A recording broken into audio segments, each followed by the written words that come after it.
Hello everyone, today we are going to start chapter 2. So 2.1 is use inductive reasoning. Describe a visual pattern. Describe how to sketch the fourth figure in the picture, then sketch the fourth figure.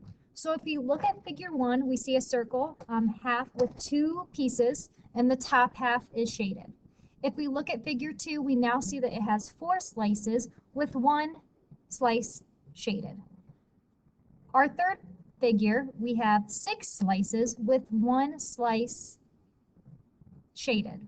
So if we're going to go with our fourth figure, how many slices do you think we're going to have? Well, the correct answer is 8. And we see that because we go from 2, 4, 6, and I'm going to try to draw 8 here. And how many slices am I going to shade? The answer there is 1. So I'm just going to shade that piece right there. All right, we're going to do the same thing again, but now with numbers. So describe the number pattern. Describe the pattern in the numbers -7, -21, -63, -189, ... And write the next 3 numbers in the pattern. All right, so I'm going to write these out again. So -7, -21, -63, and -189.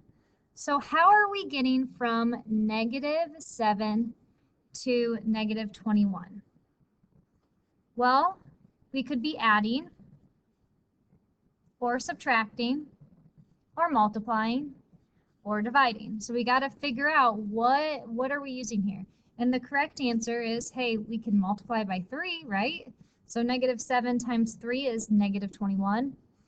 All right, let's see if that also works here, okay? So if I multiplied by 3 for my first 2 terms, let's see if that works as well. Is -21 times 3 equal to -63? And it is. Okay, let's see if this still works for our next term. So if I multiply 3 by -63, does that equal -189? And it does. So our pattern here is that we're going to multiply by 3. So then what would the next 3 numbers be? Well, I'm going to do -189 times 3. Sorry, the bell's ringing. And that is equal to -567.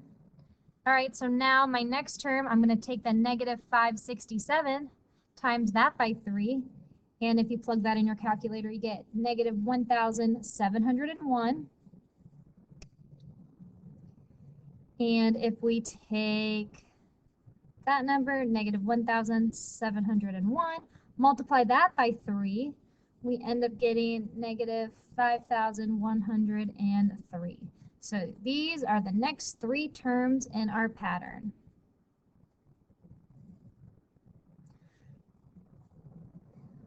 Conjecture is an unproven statement that is based on observation.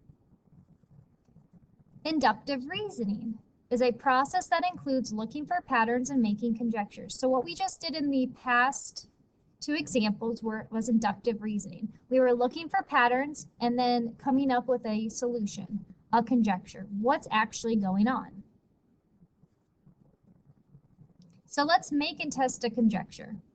Make and test a conjecture about the sign of the products of any 3 negative integers. All right, we have a lot of vocabulary terms here that we're going to have to kind of look at. So product. What does product mean? It means multiplication. So I'm going to put multiply here. Any 3 negative integers. Negative integers are just negative numbers. All right, so what do you think the product, the solution of multiplying 3 negative numbers is going to be? Well, let's look at some examples. So I'm just going to pick 3 random negative numbers, and I'm going to choose, I don't know, -2 times -5 times -4. All right, so if I multiply these together, what do you think our product is going to be? A positive number or a negative number? Well, we can test this by plugging it into our calculator, and we do get -40, which is a negative number. Do you think this is going to happen always, anytime you multiply three negative numbers? The correct answer is yes, like that's always going to happen for you. So that means that's going to be our conjecture. So the product of three negative integers is a negative integer.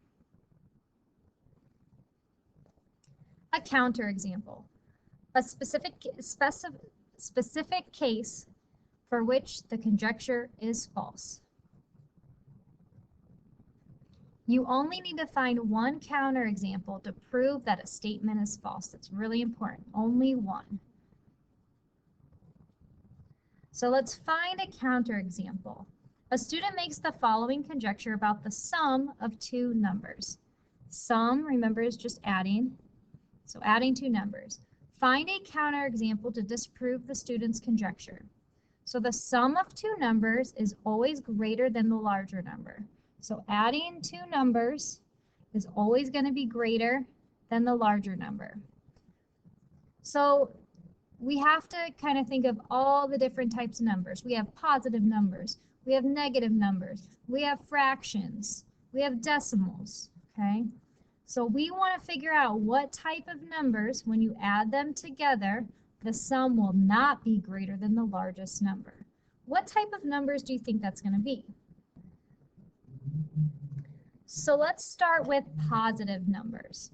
All right, so 1 plus 2, is that greater than, is equal to 3? Is that greater than 2? It is. So positive numbers don't work. Positive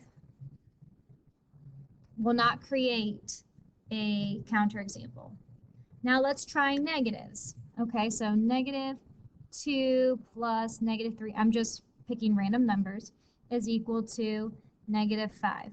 All right, so the largest number here is -2. Is our answer -5 greater than -2? And it's not. So that means that we found our counterexample. So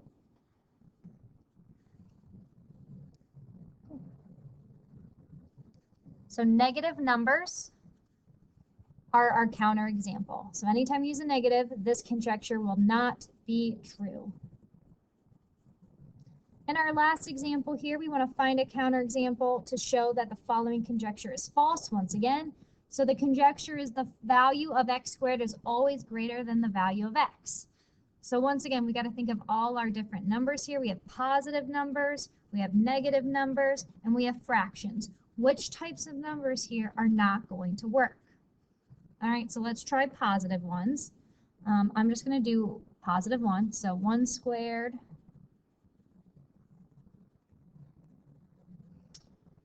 is equal to 1. So is that number greater than the value of x? Well, I guess technically that's a counterexample because 1 isn't greater than 1. It's equal to 1. Let's try a larger number. How about 2? 2 squared. All right, well, 2 squared is 4. Is 2 greater than 4? No. So no positive numbers other than 1 are going to work here. Let's try negative numbers. So -1 would work again because -1 would not work because -1 squared is a positive 1. That doesn't work. Let's maybe try -2. Nope, that's not going to work. So no negatives. Let's see if there's anything else. Let's try fractions.